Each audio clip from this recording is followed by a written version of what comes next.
And our whole squadron was camper teams. And when the security systems would go down and would quit working out in the missile field, we had to go out and sit on site. Oh, wow. In a fenced-in area with a missile underground. Yeah.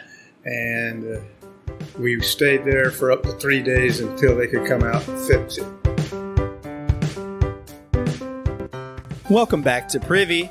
Privy is a podcast about bathrooms, recorded from bathroom away from bathroom. I am at the Eastside Christian Church men's bathroom, my recording studio away from bathroom. And I am joined by my dad, Jerry Hoover. Dad, how are you? I'm good. Good. So I can just to share a bit. For November here on Privy, we all year round we try to remind folks. The podcast is a thing that started kind of out of the desire to be thankful for what we have. And one of the things that spurred from that was being thankful for this country that we live in and the people who have fought and served, and many of whom died in the process of getting us to the point where we can poop in a free world. And so I wanted you to be here to kind of share, because you are a veteran. Do you want to share a bit about your military experience? I'd love for you to share it. I know a bit of it, but I think there's even stuff that I don't know. Yeah. Well, after high school, October 8th, I went into basic training, went to Lackland Air Force Base. And where was that at? That was in Texas, okay. In San Antonio, Texas. It's hot. And a lot of people have been there and know what San Antonio's like. And I do remember as we first got off the bus, I think it was a Greyhound bus, and they started lining people up. Well, the training instructor, it seemed like all he could do was just yell at everybody all the time. Oh, man. To line up and get straightened up because you're getting ready to have to do this stuff in the next 6 weeks. Oh, man. Was it like, because you're from Florida. Yeah. Was the Texas heat and that a culture shock for you, or was it more, what was the... No. It wasn't, because I grew up in that climate, similar to Texas, but there were a lot of guys that were from up north or back east, that just like they died all the time. They were just sweating all the time. Did guys pass out? Do you remember? We had a couple of guys that did get faint and pass out during training. Yeah. Wow. So you went to basic training in Texas. Yep. How long were you there, and where was the... It's a 6-week boot camp. Okay. And there was about 40 guys, as I remember, 35 to 40 in our squadron, the 4723rd Basic Military Training Squadron. We all lived in an open dorm with beds and lockers. So it's just like where all the beds are together in one room? Yeah, they're all on big open bay. They had a little bit of space, like 3 or 4 feet in between the beds, with a locker on each end on one end of the bed. I have to ask, how many bathrooms did that space have? We had a separate big open room from that was, we had a open bay shower area that had about 10 showers. Wow. And I'm thinking about 8 stalls. Yeah. To do your business. Yeah. And then we had a day room, but there were no chairs in there. What was the day room? The day room was kind of designed for your training instructor to come in and give you some pleasant information about what you're going to do the next day and how you did that day, and maybe you yell at a few guys for just screwing off a lot. Yeah, really. Man, that's... So And I have a feeling, and I don't know this, but I think it's different now. Like I've heard people nowadays where there's less screaming and there's less shouting. But like back then, it was truly like kind of what you see in the movies sometimes, huh? Yeah. Really? Yeah, they'd get up in your face. Wow. Yeah. Yeah, man. But yeah, I didn't. They never had to do that for you? No. Yeah. We were there for I was there for about 4 weeks, and we were in the day room, and the instructor we had 2 instructors. Yeah. And he was passing out mail. Yeah. And finally, I got a piece of mail from back home. Yeah. And you'd be sitting out there, just kind of sitting randomly, and they just kind of toss it like a Frisbee to you here. He'd go along and he'd call out my name, and he goes, well, where have you been all this time? Yeah. He said, I guess you just don't get in any trouble, do you? You just, I haven't Yeah. had to yell at you yet. He said, but that's a good thing. Here's your mail. Yeah. Read it. There you go. Man. What took you into the military? Like from high school you enrolled right away, but like what made you do that? I really didn't know what career field I wanted to go into. Yeah. I did work as a bricklayer's helper with my father. Yeah. Your grandpa. Yeah. During the summer and after school. Wow. And I did that enough to realize that that's not what I wanted to do for a career. Yeah, that's fair. So I had an old uncle. We all have an old uncle that the family kind of has a tendency to make fun of and joke about. But he was really a good guy. And he said, hey, how about the Army? Yeah. I go, really, the Army? He says, yeah, or maybe the Air Force. He says, yeah. I think maybe you'd be better in the Air Force. He yeah. says, I was an Army guy, and I know what it's like, my uncle said, and my Uncle Julian. And he said, why don't you go in the Air Force? Yeah. Yeah.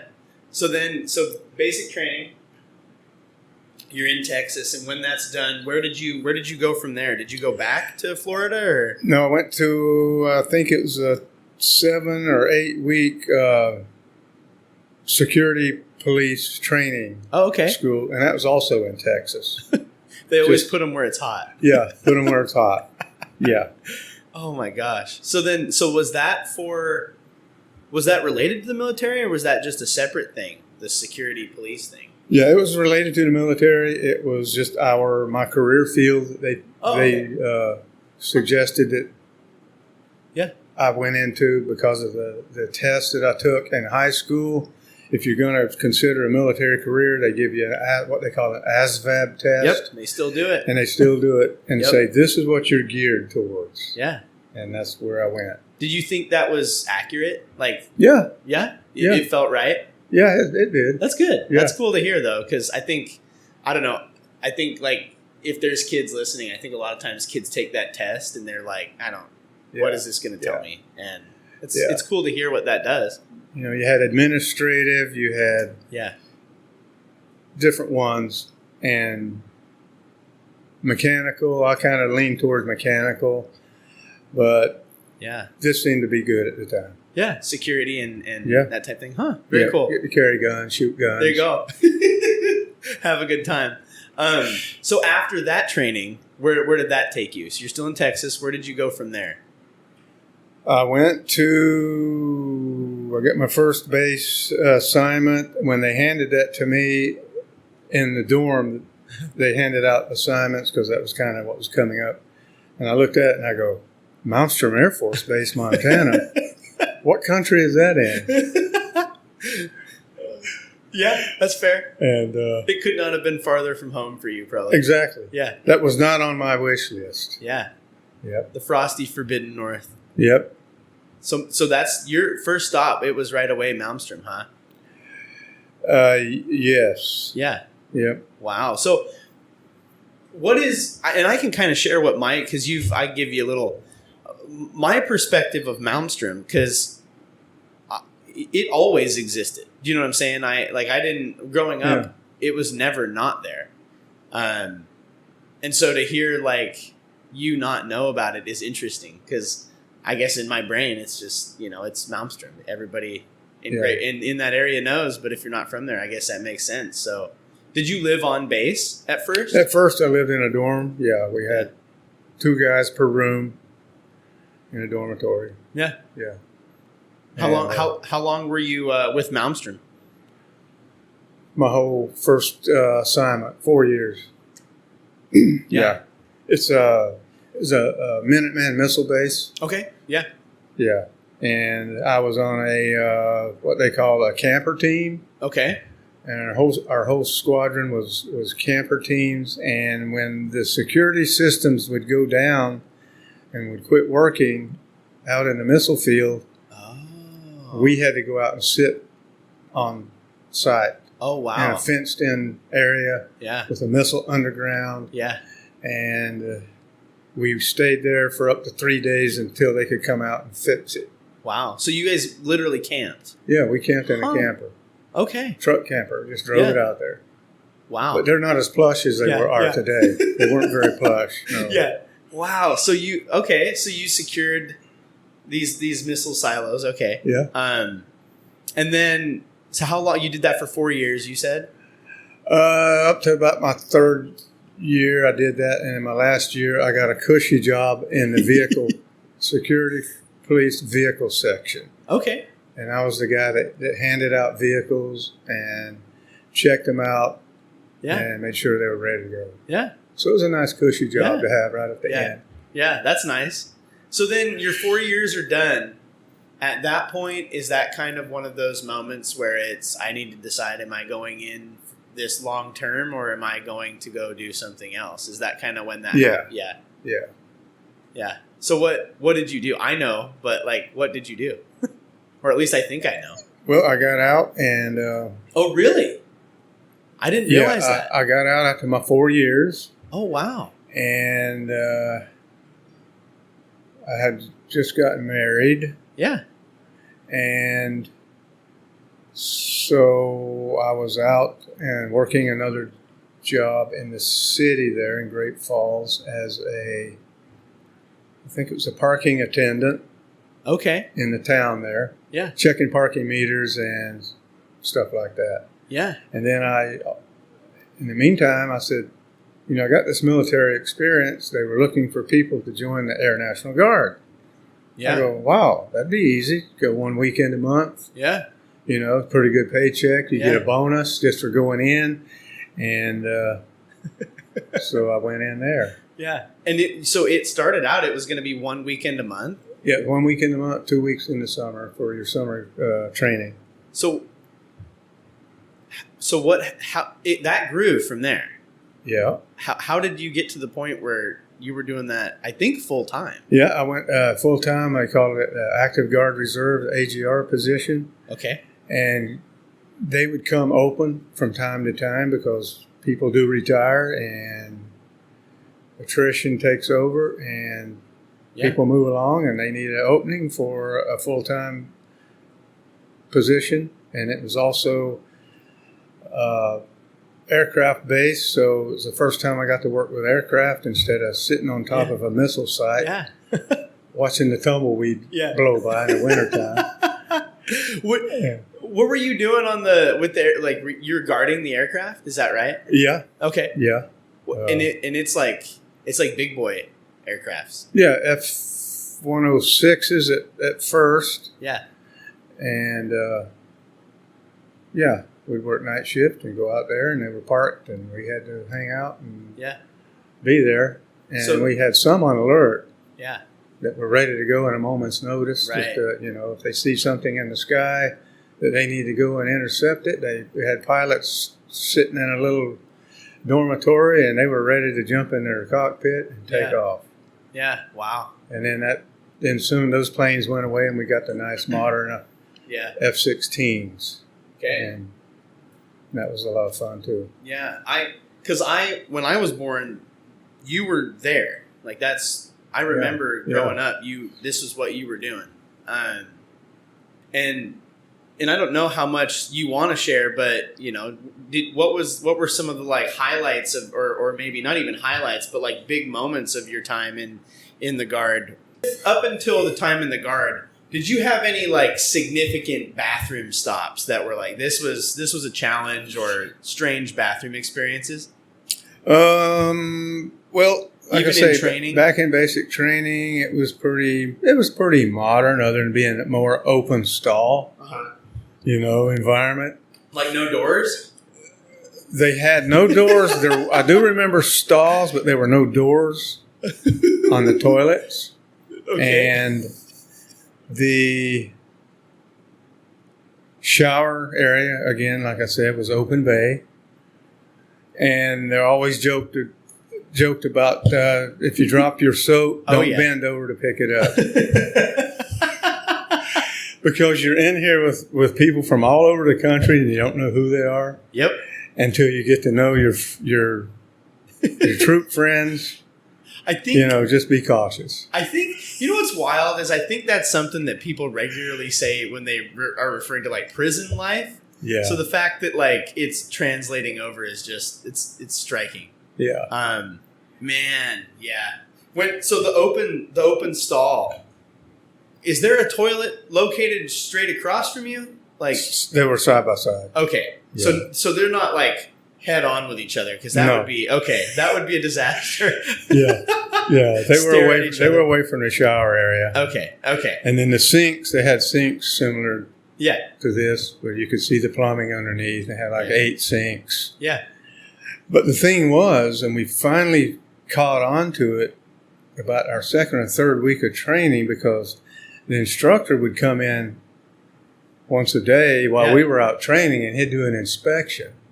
And we'd always fail it because we had all these showers and all these toilets and sinks to clean, but we didn't have much time to do it. Yeah. So he finally hinted to us and said, hey, guys, you got to work as a team. And that was the thing, is to encourage teamwork. Yeah. He says, here's what you do. I'm going to say it one time, and maybe you guys will figure it out. You got all these sinks, and toilets, showers, you have to clean every day, and I only give you like 15 minutes to do it. He says, don't use all of them. Yeah.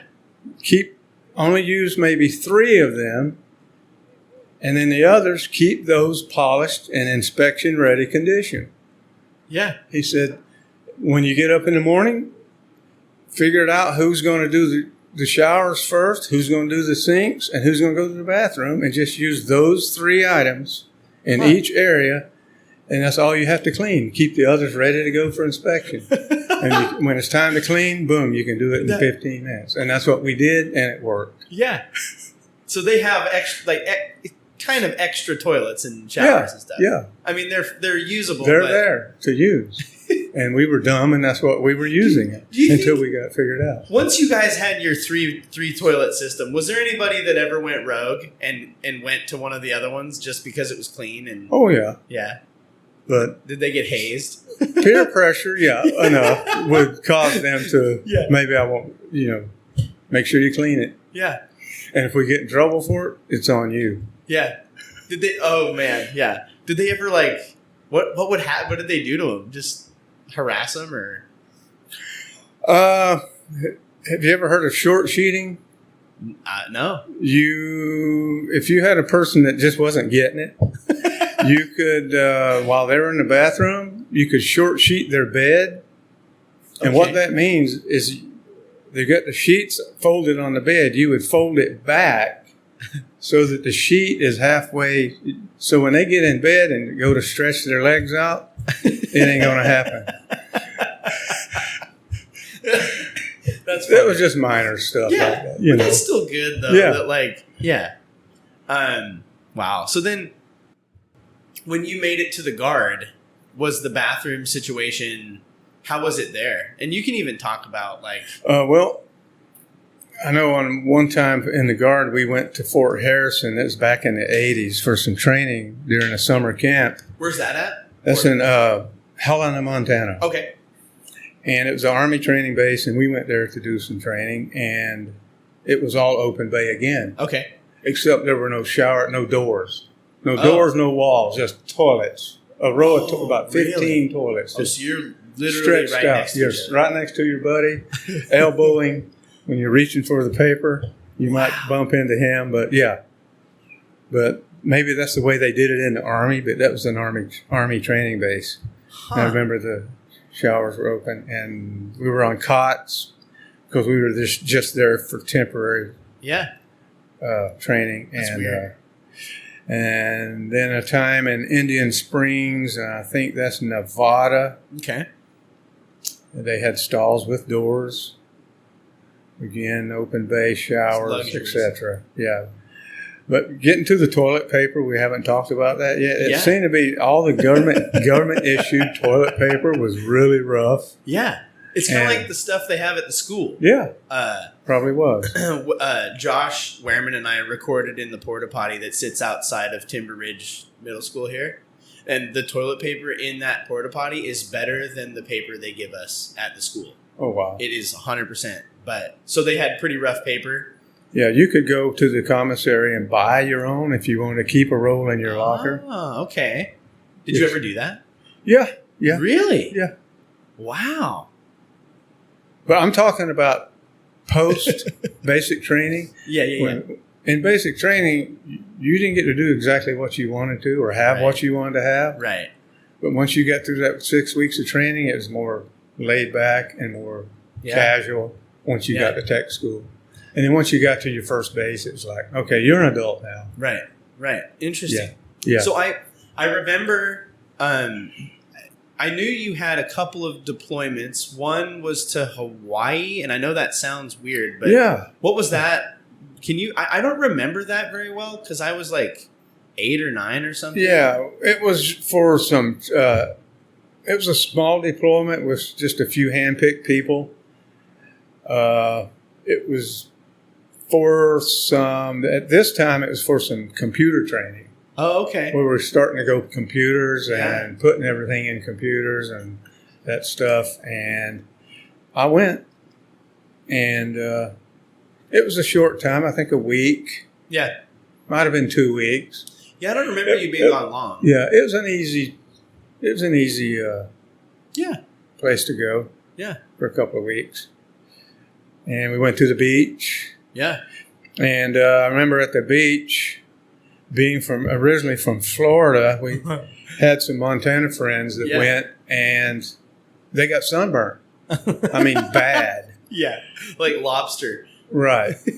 But they made fun of me for wearing a T-shirt all the time. I go, dude. Yeah, you're educated, though. You're not going to feel hot until tomorrow when you go wake up and you try to put your clothes on. Yeah.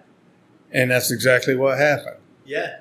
Because they wanted a quick tan. Yeah. And they wanted to look good. And so they paid for it. Yeah, they look like some sort of red monster running around then. And with their sunglasses on, they had white. Oh, and they just around there. They look like a raccoon. Look like a raccoon. Yeah. And so, You were seasoned when it came to the sun, that's for sure. Right, yep. And I wore sunscreen. They didn't. They said, no, we don't need that. Yeah. Yeah, they're paying for it. Probably now and then. But yeah, you were at Hawaii. You had more on that, or? Not really. I don't remember much other than just being in a dorm type environment. Yeah. And not too bad. Yeah. And then yeah. Now, when I went to Kyrgyzstan after 9/11. Yeah. Can you, before you talk about Kyrgyzstan, can you kind of give your perspective on 9/11? Because I was pretty young, and I just remember you were gone a lot. What was that like for you? Well, I was on duty at the Montana Air National Guard the day it happened. Yeah. And it's like, you couldn't believe it. But you turn on the TV news up there, and there it was. And they played it over and over and over. Right. And so the governor of Montana then activated the Guard active duty full time immediately. Everybody. Yeah. Be here, get here, because we may have to go. Right. And so they pull me off of. I was doing flight sergeant duty that day, and being familiar with the armory, because I had to arm the folks there, that were on shift. They put me in the armory because we were arming everybody that could carry a weapon. Yeah. That was qualified. We had civil engineers. We had motor pool people. Wow. And they were coming over, and we were just putting them on the perimeter of the National Guard base in the airport, just as ears and eyes. Right. Because this had just happened, and nobody knew how extensive it was going to be. Right. So we were throwing people out there with weapons. Of course, they were qualified, and putting them on a post with a radio and a vehicle. Yeah. And kind of waiting. just waiting. Yeah. And I was stuck in the armory till about 9 o'clock that night when they finally let me go home. Yeah. Which I was supposed to go home from. I was there from 6 to 6, and I stayed there till 9 o'clock that night. So that was a 15-hour day. Yeah. Until someone could come and take over. Right. Yeah, I remember you being gone late. Yeah. Yeah. Huh. Man. And then so all that conflict and the results of it, you went to Kyrgyzstan. Yep. About 3 months into it, this would be I think it was around Mother's Day the following year. Yeah. They were starting to deploy Air National Guard folks that wanted to go. You didn't have to go at the time, just take volunteers. But the catcher was, at the time, the deployments were only 90 to 120 days. Yeah. They said, if you go now, you may be able to, because in the future, they're going to be 6 months and maybe a year. I said, I'll go now. Yeah. I'll go now. And so a group of us went. There were probably 15 of us that went, and we joined up with a unit down in Georgia. Yeah. That does this kind of thing. They were a deployment type unit. Yeah. And they had the supplies, they had the equipment to be deployed anywhere at a moment's notice. Wow. So all we had to do is just go there and show up, and they'd put us to work. Wow. And they gave us everything we needed. I mean, it was unlimited equipment that they had. Yeah. They had a big warehouse, and they were well equipped. And so you went to Kyrgyzstan with them? With them. Okay. On a plane, yeah. Huh. It was a commercial flight, so it was pretty cushy. Yeah. Yep. And what was life in Kyrgyzstan like? Well, at the time, it was a third world country, which I'd never been in. Wow. And those people didn't even know they were poor until we got there. Really? When the military shows up, I mean, they've got everything. Yeah. And we were in tents. It was just a big tent city that the civil engineers had just recently set up. We were the second group of people that showed up, and we lived in tents. Okay. Big tents. Yeah. And and it was, again, open bay with beds. And then they had showers and bathrooms in a mobile trailer type environment. Okay. Similar to what they do now in the fire lines. Up on the fires. Yeah. And have forest fires. Okay. Just out in the desert. So you had to walk about 300 feet. Yeah.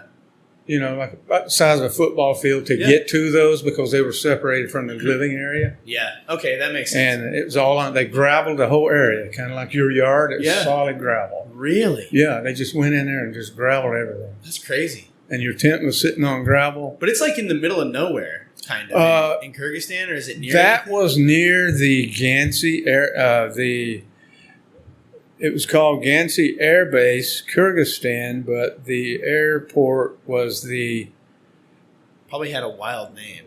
I guess it was the Gansy Air Base, Kyrgyzstan, Manas Airport. Manas International Airport. Huh.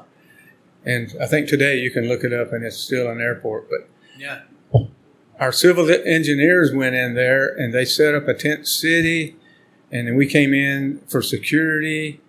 And then they also were tasked, the civil engineers were tasked with fixing the runway. Oh, okay. So our airplanes could come in. Yeah. And land, and then they were stored in a place, and we secured the storage area. Oh, okay. but their airport was in such disrepair. It was full of potholes and cracks because in a third world country, they didn't have the means to keep it that way, keep it in operable condition. So y'all were doing improvements to that, but also securing. Yeah, we were security team, and then we were there for the engineers. Yeah. At the time, it wasn't really a hot spot like it was in Afghanistan later on. Right. Or in, but we were aware that there could be some bad people that don't like us. Yeah, you're not far from it over there. But the local people in the little villages and the little town there, they loved us. Yeah. They were just happy to see you all the time. Yeah. Because you could give them a bottle of water and they'd just stand around and talk to you forever. Yeah. Or hand out some little bags of M&Ms or something to the kids. Yeah. But we were, or maybe an MRE. Oh man, they would do backflips over an MRE. Yeah. But we were encouraged not to do that. Yeah.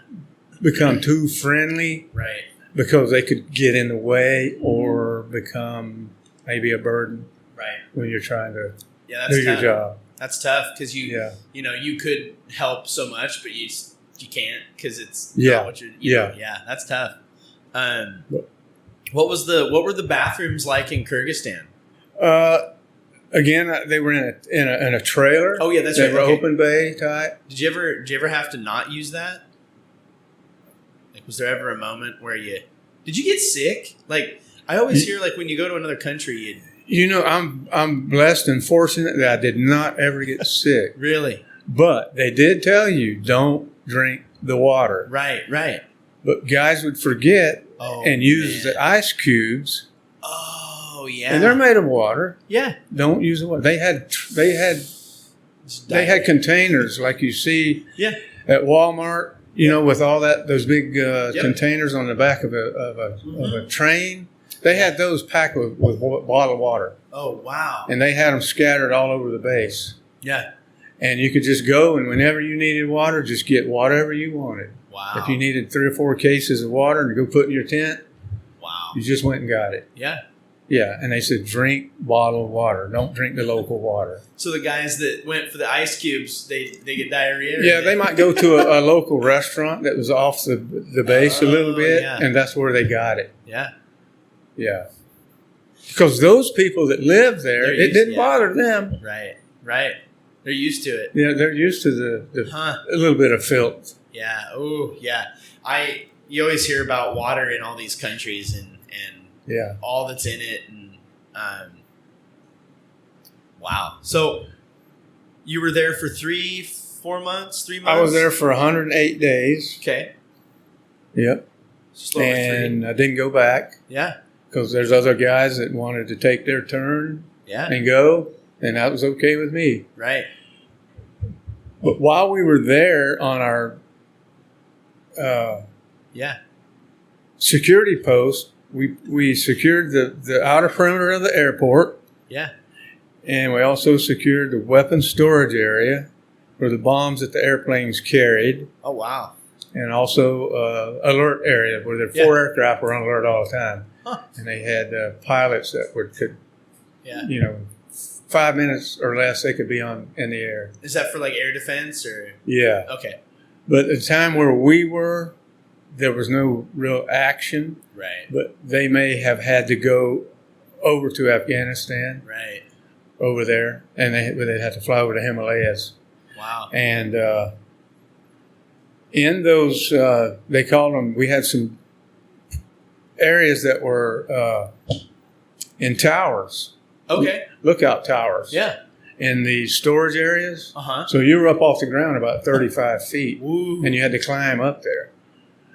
And there were no porta potty in that area. It was off a little further out towards the base. They had some porta potties, but it might take you 15 or 20 minutes. Yeah. To get somebody to come and get you out of that tower. Yeah. And get to the bathroom. So you either went before you got up in that tower, or you were provided with a 5-gallon bucket with a lid and some toilet paper. So you could still look out the windows with your binoculars Yeah. and do your job while you're doing your job. That's awesome. So, it has to be said. So you do it into the bucket. Maybe not you, but whoever's doing it into the bucket. Somebody's got to take it down. That guy that did it. He's in charge of it. There He does it. You do it. You fix it. You clean it. Yeah. Man. Yeah. Wow. So if your relief guy came, yeah. normally there'd be 2 buckets there. So you always had one. You Right. could bring it back. But as I remember. And so you're up there usually for about 6 hours. Wow. And then your relief would come and pull a 6-hour shift. Yeah.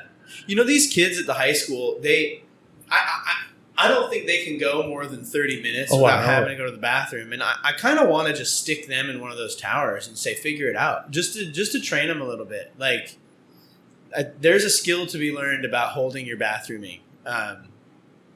Even in our in some of our outposts, we had what they call DFPs, a defensive fighting position. Okay, basically a foxhole. Yeah, but it was big enough for 2 guys to maybe sit down and be comfortable on a stool, and then you're just above ground level. Yeah, and your body, you're down underground 5 feet.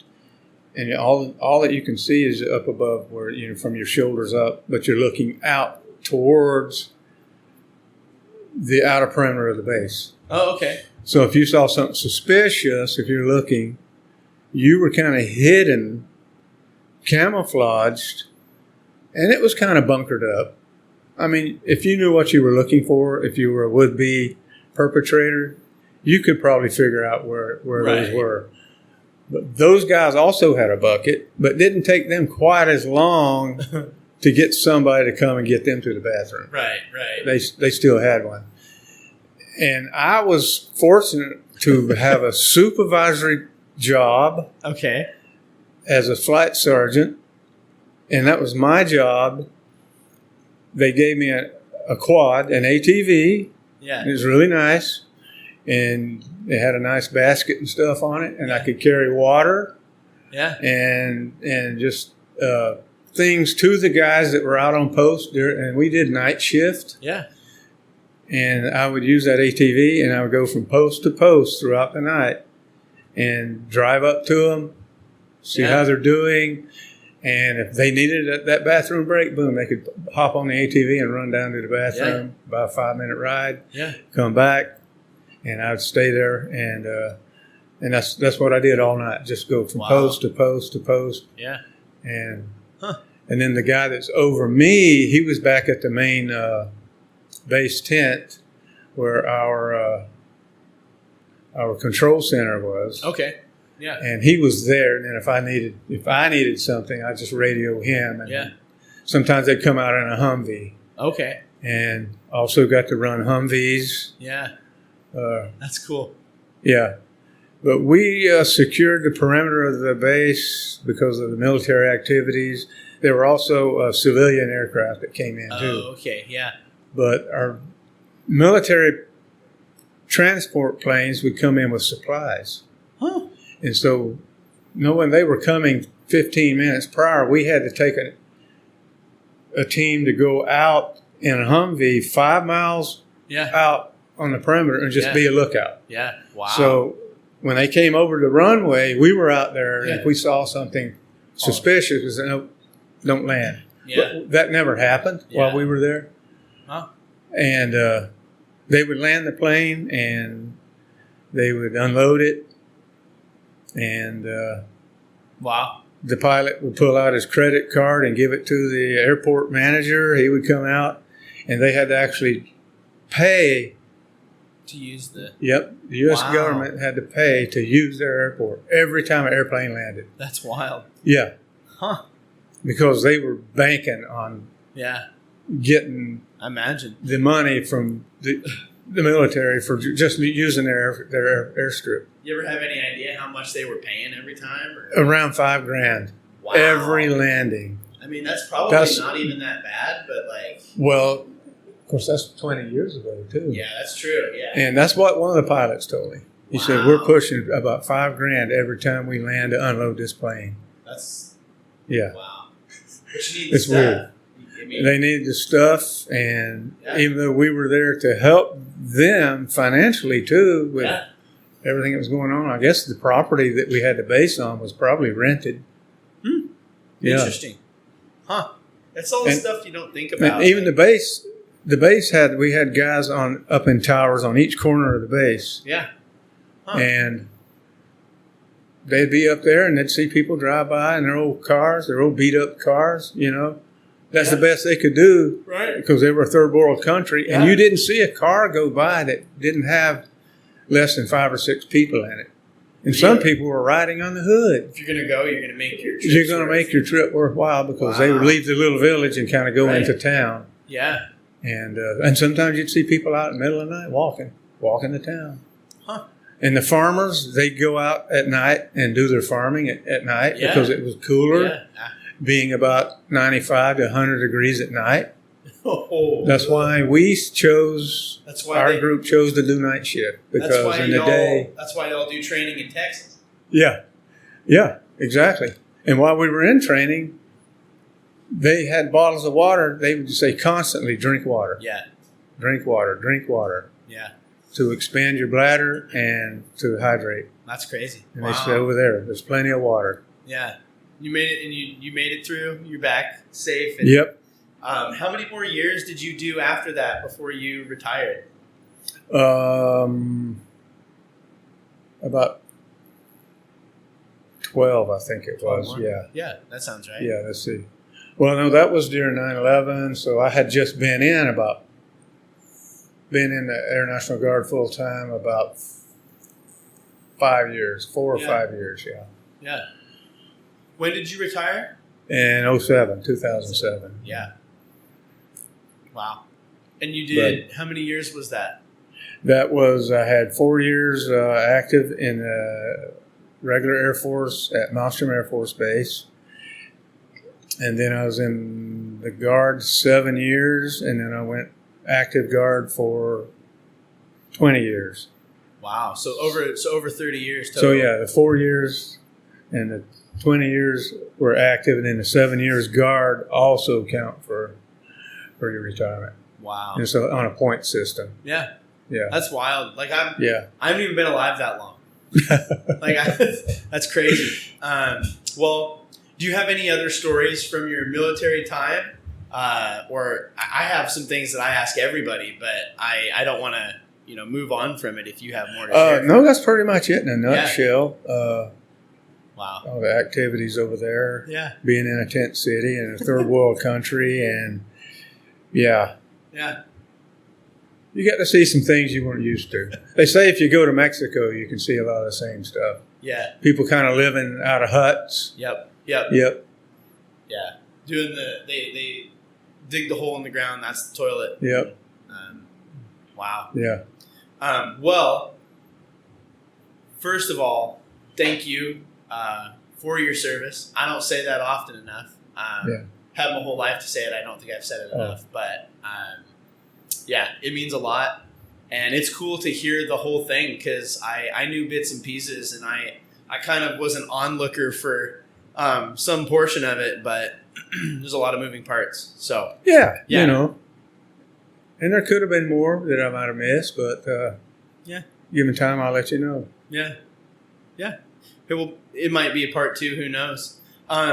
So a few things that I ask everybody, and we'll kind of end the episode with these. Is the first thing, and you kind of shared a bit about the toilet paper in the military, but now that and maybe it's what you were buying, but what type of toilet paper do you prefer nowadays? Like, or what type? Do you remember what you were buying when you were buying your own back then? Thinking probably the cheapest. Yes. 1-ply. Yes. Toilet paper. That was still better than what they were offering, huh? Oh, yeah. Really? Oh, yeah. Are you talking when I was single, living in a dorm? Sure. Before I got married. Yeah. And, funds were tight. Yeah. And, you just buy the cheap stuff. That's right. Yeah. Now you guys have that Ultra Plus Charmin. Ultra Plus Charmin. Oh yeah. It's like a carpet. Oh yeah, that's wonderful. The beautiful bears. And then and when it's on the roll, do you think it needs to go over the top or under the back? What do you over the top? Really? Yeah, like a waterfall. That's where you. That's the way God intended. I load it. That's the way I leave it. Really? Yeah. You actually pay attention to do that. I've noticed that. Yeah. Really? That you can go to some places or go into a bathroom somewhere and go, why is it that way? And sometimes it's this way. Huh. So it probably depends on the janitor. So you actually notice that though? Yeah. Really? Yeah. What? Huh. See, so I don't, I'm indifferent. I think it doesn't matter. So I'm probably, if I ever change it at your place, I'd probably ruin it for you. Okay. From what I can tell, most people agree with you. I'm the outlier. Yeah. In the shower, do you prefer liquid or bar soap? What do you go for? Because I remember growing up. Yeah.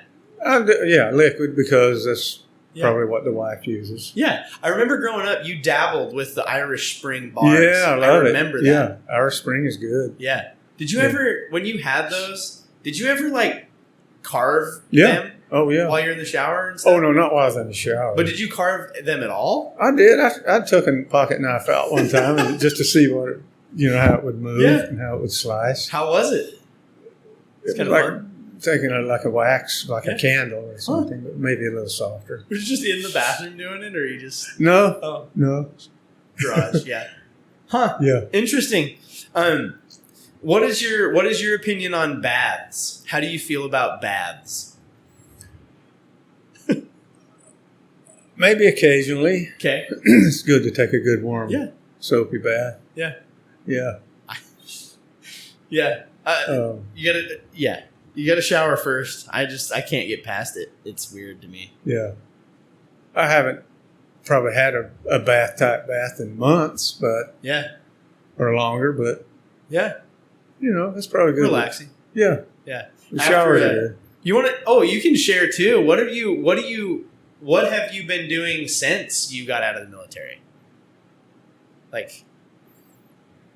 Well, when I got out, I got a job as a parking lot attendant. Yeah. And I think what was the other one? I think that was it. Oh, I worked for an office supply place. I worked for them about 6 or 7 years. After you got out? After I got out of regular military. Oh, okay. Yeah. Yeah. But after you retired. Oh, retired full military retirement? Yeah. Like I'm doing now? Yeah. Well, I'd always liked to tools and gadgets and working on stuff like that, and I said, I get out, I'd like to just have a little job working maybe at Ace Hardware. Yeah. Or maybe at a sporting goods place. Yeah. Because I like to hunt and fish. So I said, give it a try. See where it goes.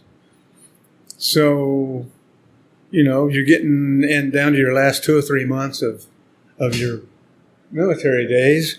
And you're starting to think more about this. And so one day at church, this guy comes up, and Dan Beavers, and he goes, "Hey, I'm just getting to know you here at church a little bit, and I understand somebody tells me you're getting ready to retire from the Air Force, and you're probably going to be looking for maybe a little side work, to supplement your income." I go, "Yeah." I said, "I'm thinking about it. Maybe go down to Ace Hardware and check it out." He said, "Don't."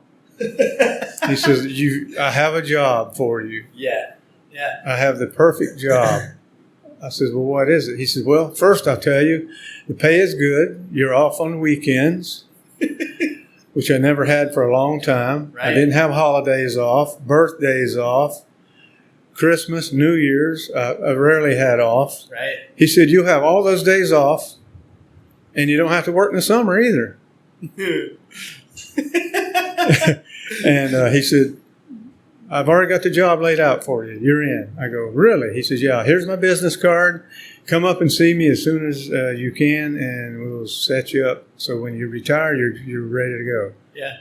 And I looked at it, and it was Big Sky Bus Lines, school bus. I go, hey, you got the summers off. Yeah. You only work during school days. This could work. Yeah. And so I went up there one day, and he showed me around. I go, yeah, let's do this. Yeah. That's awesome. He says, as soon as you retire, you've got a place. How many years have you been driving bus now? 16 years. Yes, 16 years. You've been driving school bus. That's what I did as soon as I retired. Since 07. Do the math. That is crazy. Yeah, 07 I retired. And I didn't realize it was that long. Yeah. Wow. I had 30 days off from paid off from accumulated leave from my other, and I went down there, and he said, as soon as you're done with your vacation, you're in here. And we'll start your training. That's wild. So I went in, and they trained me up to be a school bus driver. And the day I took my driving test and passed it, he said, I got something else to talk to you about. I go, what? He said, this could be full-time if you want it. He says, because we have a bus trainer that has just retired, and I would like for you to be my bus trainer. I go, oh, really? He said, you were involved with training, weren't you, in the Air National Guard at Air Force? I go, yeah. I was a flight sergeant, and I was involved with training a lot. He says, well, you're going to be my trainer. I go, well, you've got about 60 or 70 other people in this company that probably have seniority and have experience that I don't have. He says, hey, I own the company. I know you. I know who you are. I know where you've been. He says, you're going to be our trainer. That's awesome. I go, okay. Yeah. Yeah. That's awesome. I said, I can do this. Yeah. He says, since you've just recently taken the test, you know exactly what they're looking for, how they test, and what they're looking for. He says, I think you'll do a fine job. Yeah. And here I am. There you are. Still driving bus. Do you do any training for Albany, or is it you're just driving now? No. They asked me to, but I didn't want that. Yeah. Those hours. I don't want those hours. I'm going to be semi-retired now. Yeah. Yeah. You're like me. You struggle to not be doing something. Yeah, I've been there and done that. Yep. I know the stress is involved. Yep. Well, cool. I wanted to get that because I didn't realize it was that many years, but that's a big piece. Do you have any bathroom pet peeves, like stuff that when people do it and they stuff in the bathroom and you find it or you see it, it just gravels you? Well, they failed to flush. Okay, I mean, so not flushing. Yeah. Maybe they used too much paper or did something and clogged it up, and you go in there and it's to the top. Yeah. It's almost like Niagara Falls. And there's lots of brown stuff and toilet paper, and you just turn around and shut the door and go, whatever. You just walk away. The worst is when you're in charge of it, though. It's like, well, I can't just walk away from it now. I have to deal with this mess. You guys don't eat out. I would say y'all don't eat out often, but is there anything that like does you foul when you eat out?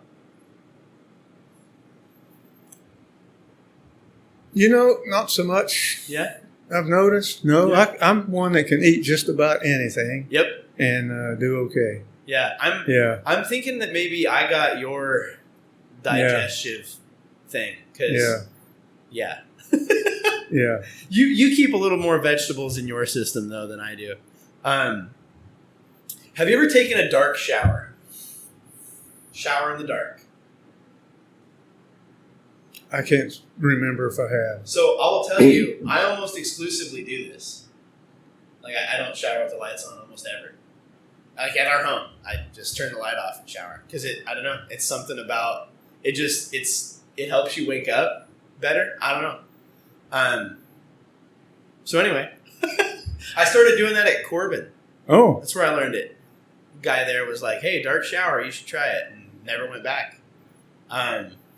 I don't know. Yeah, give it a shot. You gotta be careful you don't fall down. I've almost slipped a couple times, but Yeah, and being an old person now, you're like, and you can't afford to fall. Yeah, that's fair. So that's I probably won't be trying that one. Have you ever eaten an orange in the shower, or have you ever had a snack in the shower? No. Even as a kid? I don't remember ever having a shower as a kid.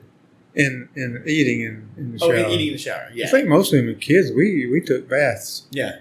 Yeah. Did you ever have anything like toilet snack, bathroom snack, or was grandma not letting you take stuff out there? Maybe a toy or something, but no snack. No snack in the shower. Ah, interesting.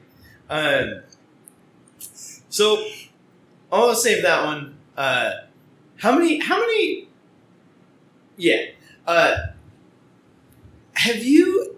First of all, have you ever heard of a waffle stomp? Waffles? A waffle stomp. I will describe it to you, and then I will ask you if you've ever performed this. Okay. So a waffle stomp is when you are in the shower and you cannot hold it and you go to the bathroom, and then to deal with it, you stomp it to get it to go down the drain. That's a waffle stomp. So have you ever done that? Oh, do it in the shower? Yeah. I had done it, yes. Really? Yeah, back many years ago when I was younger. Yeah. Where at? Do you remember? I think I was in the dormitory. Let's go. Yes. And yeah, there was nobody around, so I let it go in the shower. That's awesome. To be honest. Hey, if I'm the folks who listen to this show regularly know that I am currently sitting at 3 total in my lifetime, one of which did happen in the last calendar year. So that's all you need to know about it. We'll move on. So the other option, and I'm confident that this is a no, but the other option that people do is they catch it and then they toss it in the toilet. And that to me is just a bridge too far. Like they have to go, yeah. That's a thing that people do. They will poop, but they get scared and grab it and throw it in the toilet while they're in the shower. I think it's insane. Oh no, never. Yeah, never. Yeah, good. And then the only other big question that I have is do you have any bathroom wisdom to leave people with? If you needed to impart, and you got 2 grandkids, you got a grandson, but if you wanted to impart bathroom wisdom, what would you say to people? I guess just from past experience of going into a bathroom, maybe a public bathroom, and it's wet all over because somebody just missed. Just make sure when you leave it's in as good or better condition than when you found it. Yeah, it's like camping. Yeah, you got to leave it better than you found it. Just clean it up. Yeah. It's your stuff. Fix it. Yeah, I told Silas when he was kind of learning the pee, and little kids, little boys, they miss. It just happens. And I explained to him, I was like, listen, dude, you're gonna miss, but no, the goal is for no one to ever see your pee. So if you miss, that's fine. Just wipe it up. Just clean it up. He doesn't do that all the time. But yeah, leave it better than you found it. That's great. Do you have anything else to share with us before we go? And I'll close it out if you don't. But it's a couple of things that you would observe back in my single days in the military and basic training. Yes. Guys would see who could stand back the furthest and land it in the urinal. Really? Yeah. I mean, you can only hose it from 2 or 3 steps back. Did any of them? Okay. Oh, here we go. So when I was in middle school, I'm getting to know you. You're getting to know something about me. So when I was in middle school, you remember Riley Higgins? Okay. So we were out at some bonfire with Joe one night, and Riley Higgins said, "Hey, let's see who can pee the highest on this shed." And so we all took turns going out behind the shed, trying to see who could, boys. And Riley came back, and my dude had peed 7 feet up. Right. And we're all thinking he's cheating. And he's like, no, you pinch it, and let it build up, and then you let it go. And I've never tried it, but do you think any of these guys ever tried that? Oh gosh, I don't know. It gives me the jeebies thinking about it. I'm sure they have. Man, wow. So not my game though. The P distance competitions. Stay out of the game. Wow. Anything else for us? I can't think of anything. Hey, if you do though, it just gives us a reason to do it again. Okay. On a scale of 1 to 10, how weird was sitting in this bathroom for the last hour? 5. Yeah, we'll go halfway. Yeah, it's not. I mean, yeah, could be worse. Yeah, at least it's not been used recently. Well, cool. Well, I'm gonna close out the show here. I'm not gonna do all the plugs because I want to leave something. But thank you for doing this. Thank you for your service again. And I'm just gonna leave folks with the reminder to keep pooping in the free world.